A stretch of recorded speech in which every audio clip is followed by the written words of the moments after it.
First of all, thank you, Abraham, for choosing the best channel, vehicle, loving person, Esther, who just finds the right word, the right feeling. Oh, we got a good one. It's so perfect. We got a good one. But you all are good too. Absolutely. Yeah. Thank you so much. Yeah.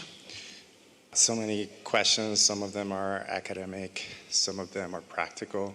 I'll start with the one that actually got me to light it up. Yes. I like to talk about the balance between appreciation of the now and then the becoming of what's more.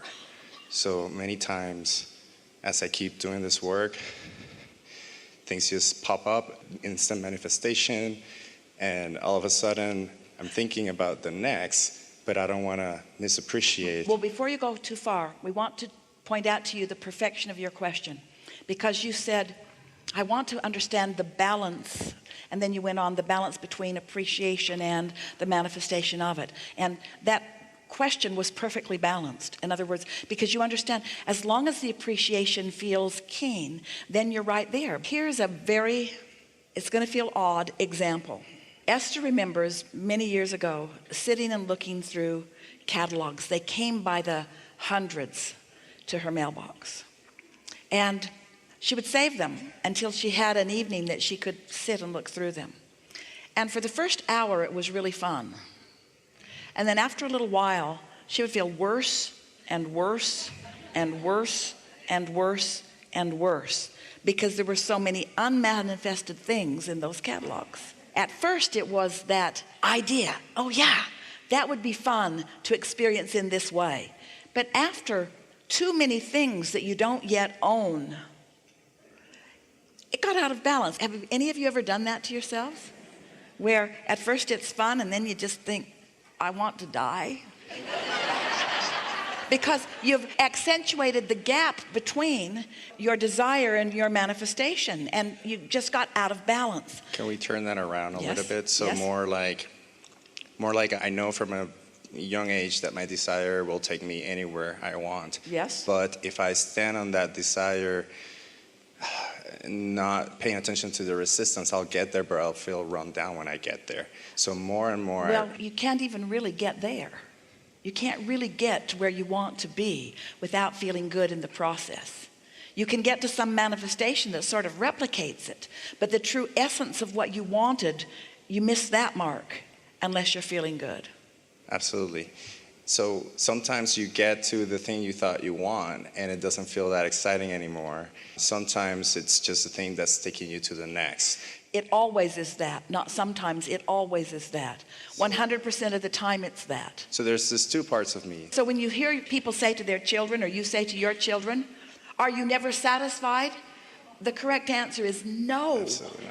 No, in the sense that there will never be an ending to the desires that are flowing. But that balance that you're talking about is the satisfaction in the moment. Because what you're reaching for is seeing your goal or your desire through the eyes of Source. So how does Source see it? It is happening. It's a done deal. It cannot not happen. It's right on course. It's unfolding perfectly, and it's feeding you just like you wanted it to. Do you know that desires unfolding are like fuel? They're like fuel along the way, and you never want to run out of something to eat. But so then, what does it matter? The desire doesn't matter as much. I more and more think, what's the momentum doing right now? Because the desire I thought I wanted, it's going to always evolve into something more. So why be so not allowing myself other aspects of life? You figured it out. You figured it out. That is the secret to all of this. That is the secret to all of this. Because when the desire itself is the manifestation you're reaching for, you've got it made. But when you need the manifestation of the desire, which isn't happening yet right now, now you're in this lackful place, and now the desire shuts down, and so do the impulses. When you're happy for the existence of the vortex, then the vortex must reveal itself to you in all of the tangible ways. And that's where the surprise and delight comes. But if the tangible ways are necessary for you to feel it, now you can't get there from there. Okay.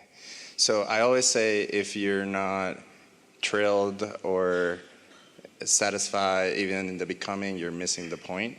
But there's a few things I'd like to clarify. Is there different levels of evolution between your inner being and my inner being, or is it one big collective evolution and doesn't even matter to make that separation? It doesn't matter to make the separation, but there are lots of points of focus. Okay, because I think other teachers will teach you, there's all, you talk about shifting, but it seems maybe for simplification, you sort of kind of focus on one reality that we're all sort of co-creating, whereas other people tell you, well, there's all these versions of you that you sort of kind of tune in like a TV or whatnot. You follow me all, up to that point? If there's different realities and it matters just what I focus on, then that's great, because if I know someone was, say, being raped, but I'm not focusing on them, then the tree's not falling at all. It's not even happening. It's not just that I'm putting my head on the ground. Could you clarify that for me? As opposed to, I'm just not aware of this reality that's still happening. In order to make sense of this, it's important to understand that at the basis of everything that you want is a feeling. Everything that you want is for the feeling of the energy flowing through. And so what you were talking about earlier, we want to touch on that first. So which is it? Life helps me know that I want these things, and then these things become a bigger idea, and then the idea occurs to me, and now I'm ready to proclaim to the world, I want this. I desire this thing. At that point of the bursting forth of that desire, there is an energy rush that really is what you're all looking for all the time. So the optimum life experience would be to be able to keep yourself in the position where you could be translating the things that you've been asking for into the idea and into the idea and into the idea. The only diminishment of life is when you take that idea that now is flowing and for some unnecessary reason, slow it down. And the reason that you slow it down is because you want to make it a reality now, and since it isn't a reality now, then you introduce lack or doubt into the equation, which doesn't allow it to keep going. Does that make sense to you? We're going to try to demonstrate it. So contrast helps you know that you would like to have this, and this, and this, and this, and this, and this, and this, and this, and this. And a lot of what you're living, because it's your same point of attraction, is putting a lot of similar things into your vortex. So here your vortex is, it's accumulating all of these things that you're asking for, and you are not even all that aware of what you're asking for, because life's coming fast and it's stacking up, and you can't really identify the pieces that you're putting in there, not really. But these pieces are becoming wholes, and these pieces and wholes of pieces are gathering cooperative components, and so there's quite a business going on here. In other words, there's something really remarkable that is happening that your inner being is just crazy for. Your inner being is just loving the becoming, because it's the evolution of the spirit, it's the evolution of the whole, it's the evolution of all that is, it's the evolution of this leading edge time and place. In other words, this is what you came for, this is what you're doing, it's all right on track, it's wonderful, wonderful, wonderful. So here it is, becoming, gestating, getting ready for you to get ready for it.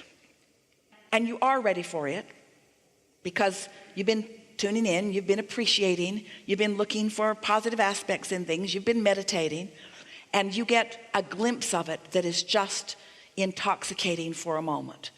The key in all of this is to keep yourself as best you can in that place of receiving the next idea and the next idea and the next idea and the next idea. And when you reach the place that you are hooked on the idea and you don't need the manifestation, then you'll have it, because then you'll always be in that sweet spot. Then you'll always be experiencing clarity.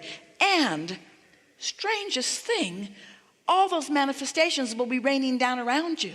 And those who are watching it from the outside will think that your high is about the stuff. They won't understand that your high is about the high, and that the stuff is a consequence of that. Absolutely. We've been talking about this for a while in this way, and we think this is a good way to bring this all into a culminating place for you here today. If you need the thing to promote the feeling, you just can't get there from there.